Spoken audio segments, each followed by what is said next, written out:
Bill L. left a comment on one of my videos and he said, "John, I have a fantastic invention, but I just don't have the money to hire a patent attorney to help me file a patent.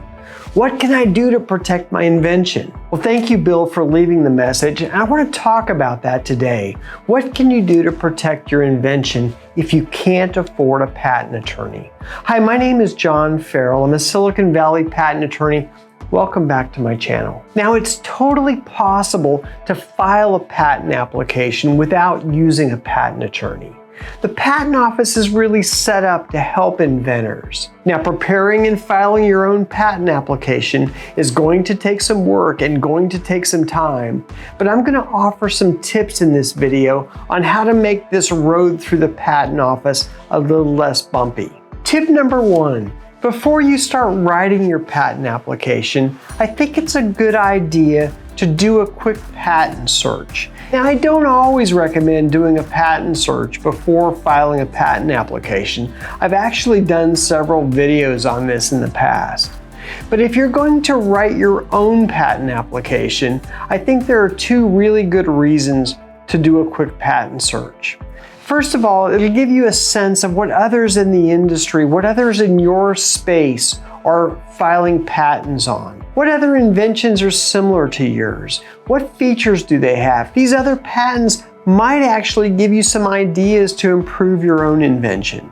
And for that reason alone, I think doing a patent search might be helpful. I think the second reason that doing a patent search before writing your own patent application can be really helpful is that it'll give you some samples to look at, to use while you're writing your own application. You can copy some of the formatting and possibly even some of the text. I just think it'll make your patent writing a lot easier if you have some samples and some templates that you can start with, especially if these inventions are closely related to the invention that you're filing an application on. Now, doing a quick patent search can be pretty easy. Just go to Google Patents on the internet and there'll be a search box that pops up and type in some keywords that relate to your invention. And Google will help you identify some related patents. Go through these patents and see if any of them relate to the invention that you have. Now, one of the things that's really important here is not to obsess if you find other inventions, other patents that are similar to yours. Now, it's really easy to go down a rat hole where you're thinking, oh my goodness, somebody else has gotten this invention before me. It's actually pretty rare when we do searches that we find patents that are exactly describing your invention. It does happen, but go in with caution. Don't immediately see a patent and think, there's no way I can get a patent on my invention. If you find a related patent to your invention, you need to read it carefully and make sure that they're doing exactly the same thing. It's very likely that you're doing it a different way or that you have an improvement on what the prior art, what the previous patents may have described. Now, tip number 2 is that if there's any way that you can afford it, try to hire a patent attorney for at least an hour or so to review your patent application before you file it. Now, this is important because patent applications are complicated and you want to make sure that there's no ambiguities and that there is complete description of your invention in the application. And also, if your patent attorney can help with writing a couple of patent claims at the end of your patent, that would be super beneficial. I'm reminded of the cottage industry in the aviation business of experimental aircraft builders. Now, you spend 2 or 3 years building your airplane, starting in a garage, maybe moving it to a barn or a hangar, and then eventually comes the day of your first flight. Before launching off the runway on the maiden flight of your brand new home-built airplane, it just makes sense that you want to get a skilled airplane mechanic to take a look at your home built to make sure that the wings are bolted on and that you're not going to end up at the end of the runway a smoking mess. The same thing really applies to your patent application. Think of this as a home-built airplane. You want to take off and arrive as smoothly as you can, and having a professional take a look at your application before you file it, that not only the preparation time and filing fees haven't been wasted, but that you'll have a more efficient and easier pathway through the Patent Office to allowance with your new application. Now, tip number 3. The U.S. Patent Office has a program for helping individual inventors who are not represented by counsel. And you can find this program by going to your web browser and searching for Patent Office Pro Se Assistance. And your web browser will take you to an entire website at the Patent Office filled with resources to help you as an individual inventor. Now, in addition to finding forums and videos, there also will be a phone number that you can call where you can talk with someone at the Patent Office about the preparation and filing process of your application. Now, I want to hasten to add here that although there are patent attorneys at the Patent Office that are available to help you get your patent application on file, you want to be very careful about what kind of assistance you get from these attorneys.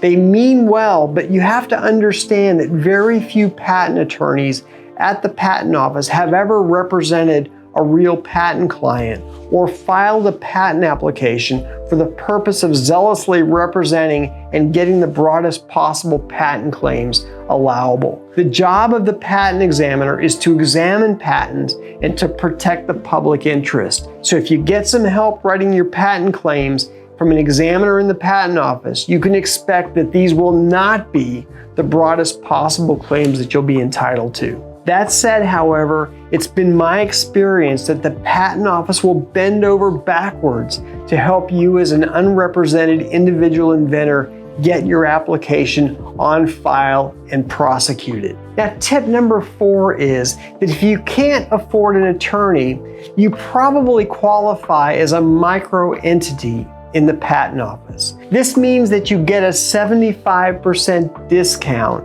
on most of the fees that the Patent Office charges. So for example, in filing your new patent application, rather than pay roughly $1,500 in patent fees, the cost as a micro entity of filing your own non-provisional patent application is around $350, depending on whether you file electronically or not. Now, the fees that you pay in the Patent Office will increase as your business hopefully grows, but at least at the beginning, you'll have a chance to take advantage of microentity status.